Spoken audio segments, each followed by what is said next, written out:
These are the top 10 absolute best foods you could possibly eat. So what's the point in even eating anything else but the foods on this list?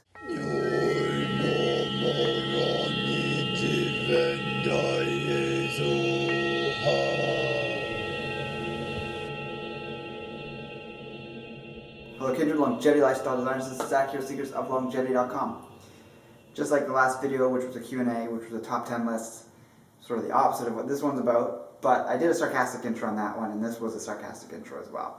So don't get the idea that I'm trying to be dogmatic and all high and mighty with that intro. And also the title, people were complaining about the title in the last one, but really, let's just be realistic here. I made it pretty clear in the video that it's just my opinion, and it's what I feel is right for me. It might be good for other people to follow those as well, but there's going to be people obviously that also have differences. Same thing with this video. It's going to be what I feel is the best foods for me and are very high quality foods in general, and most certainly not every single person is going to feel the same way or even have the same benefits from these foods in terms of that being sort of the core of their diet. Before I get into the list, I just wanted to say if you haven't seen it yet on my main channel, so you can simply just click the button up here beside the subscribe button that takes you to the main channel page, and I've created some playlists down the left hand side of that page which just organize the videos by category. There's about 6 categories there, and you might just want to check that out if you haven't been watching my videos since the beginning. There's probably some fairly older ones. Perhaps they're very new, and there's going to be plenty in there of the topics you want to sort of focus on. You can see a lot of those older ones, especially like the recipe one. You might get some ideas for drinks and things like that. The other thing that I wanted to mention, and I've said it in past videos, is that I have a vlogging channel. If you haven't checked it out, head over there and subscribe. I'll put a link right here for you to go check that out. There's basically, I'll talk about anything on the channel besides general health related things. So you might be interested in seeing what else I have to say on other things. So without further ado, this is my top 10 best foods to consume, or healthiest foods to consume. And this is going in order of, in my opinion, the absolute best. So that's going to be number 1, down to the least best of the top 10 list. And there's definitely probably things in here that I would switch around. I just kind of threw the list together. And it's more about what I would consider the best staple foods. Obviously some of these are more leaning towards superfoods, but I eat them so frequently that I almost consider them a staple food, even if they're a small quantity. So it's almost like a food that I have in my diet the most. And so number 1 is bison. And just like grass-fed beef, it's going to have a lot of the same properties. It's got higher iron content, and it's got a lot of other amazing benefits to it. And it's a less hybridized animal as compared to beef. So if I had to choose between the two, it would honestly be bison that I'd rather consume, but given the chance to have some really good quality grass-fed ground beef, I'm more than happy to consume that as well. And I'm looking in the near future to make a bulk purchase of bison, because bison's obviously a little pricier than ground beef, or beef in general. So it's a good way to be able to consume it on a regular basis, is to get a bulk order so that you get that cheaper amount. And for a couple of these things, I do have links in the drop-down menu below if you want to check out where you can pick up some of this stuff online. You can get pasture-raised meats. There's a few items on the top 10 list that you can probably get on this site. One of them being bison, and that's at the links below at US Wellness Meats. Number 2 on my list is Colostrum. This is just one example of a company that makes excellent colostrum that's mass-produced in a way that's sustainable and preserves the maximum amount of beneficial properties that are found in colostrum. Without, again, going into great detail, because people want me to make my videos shorter, especially for the Q&As, I can definitely do that with this video. But very briefly, it's just a great source of growth factors. So this is great for tissue repair of all types. It's also good for any athletes or anti-aging effects that you want to have in the body, recovery, those kinds of things. And also it's a great source of basically all nutrition, getting very small doses of a lot of things that would be considered trace elements, but also a lot of the bulk macronutrients in a very nice balance. If you want to learn more, you can check out this link, which is a video I've done in the recent past on colostrum. It's actually a 2-part series, and that gives you the whole down low on this amazing food. And you can also find it in the drop-down menu below at Survival. There's a link there. Probably the ideal way to consume it is fresh and raw from a local farmer, but if you don't have that option, Survival's colostrum is great. And you have the added benefit that it's taken from multiple farms, so you're getting a colostrum from cows that have been exposed to a wider array of pathogens, so it's going to perhaps be a little bit more immune boosting than colostrum from a single cow, although it's not going to have that fresh quality. So it's a trade-off, but you've just got to decide what it is you're looking to use at any given time. Number 3 on the list is salmon. Salmon's a wonderful food. It's one of the few seafoods that doesn't actually accumulate too many heavy metals. Of course, it's going to accumulate some. And as a fish that travels through a lot of colder waters, it comes into less contact with heavy metals because heavy metals become heavier in cold water, so they sink to the bottom. And they're also generally found in higher concentrations in more tropical and anywhere sort of temperate in terms of the waters of the world. There's the great antioxidants that are in the pigments of the skin and flesh of the salmon. There's the great fatty acid profile of salmon, which is rich in DHA and EPA, and of course it's a great source of protein and many other nutrients. Next on the list, coming in at number 4, is wild sprouts. So what I mean by this is any young shoots of edible wild greens. This could be dandelion, nettles, purslane, fiddleheads, basically anything that is growing generally around the spring or early summer that's much more tender, so it's more easily absorbed. The nutrients in there are going to be more concentrated in its younger state than when it gets more fibrous and tougher and larger. I'm not saying don't consume plants when they're older, but of course when they're young and fresh like that, they do have that potency that's excellent to have in your diet. And as I mentioned, those playlists on my channel, I do have one for wild food, and I'm doing a sort of ongoing series on wild food foraging. And I'll be doing some more wild green foraging videos soon, and there's other ones in the past on there if you want to check that out to learn more about what types of greens are edible perhaps in your area. Number 5 is similar to number 2 on the list, colostrum. It is raw dairy. Raw dairy has many benefits. One, I've gone over them in a past video, which you can check out here. It's a long video, but there's a lot of confusion about dairy in the health community because people just make these blanket statements.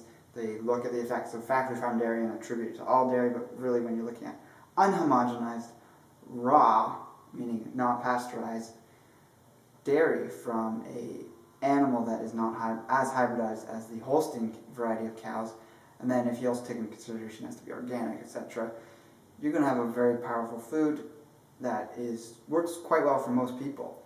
It is going to depend on your genetic ancestry to some degree. For myself, as having European ancestry, it works great for me. You're having the immune building properties of raw dairy, the excellent protein and fatty acid profile of raw dairy. You have the conjugated linoleic acid and other things that come from the grass that the cows are eating.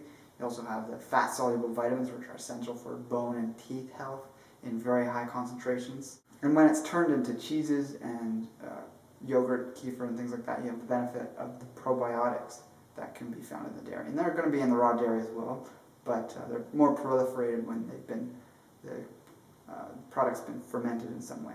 Before I finish the last 5 things on the list, I just wanted to let you know about a fundraiser that a friend of mine is doing for his company. It looks like an amazing product he's working to put out there. He's already got it formulated. He's just wanting to get it mass produced and pretty soon have it available for everyone who wants to purchase it. It's a blend called Longevity Power, and there's a link in the drop-down menu that will take you to a page which has a video. His name's Christian Bates. He's got a few products out already and more products he wants to create. And that video gives a great breakdown of what's contained in this. And if you watch it, you'll see how amazing it looks, and you'll want to help him get this out there. So we can all benefit from this great creation that he's put together. So again, that link is down there. Just have a look at it, and if you feel so inclined, donate and support his cause. Item number 6 on the list is blueberries. Blueberries are extremely rich in antioxidants. They're very boosting to brain health in terms of helping strip out stuff that builds up in it. They're very rich in a wide variety of minerals and things that you don't overly get from other berries that aren't able to grow in the places that blueberries can grow. My family has a cottage, and I've actually shot video there before, and I'll be doing it again this year when I head up there again. And it's a very unique environment in that it's basically a large rock. We've got about 1 acre, and there's trees in the middle, more towards the middle. It's a long strip, and it's very thin soil, very acidic soil, and that's what blueberries like, and they can convert a lot of that really tough nutrition that's found in the granite and other things, and the plants that are decaying there, into really high quality, nutrient dense foods. That's actually one of the few things you can find in many stores, grocery stores, that is actually a wild food. There's very few non-hybridized foods in grocery stores, but I find wild blueberries in many stores, usually in the frozen section. Item number 7 on the list is anything from the cervid family. So that's elk, venison or deer, moose meat, and all these things are very similar to bison. They're red meat, they're rich in all the things that red meat are rich in, boosting to hormones.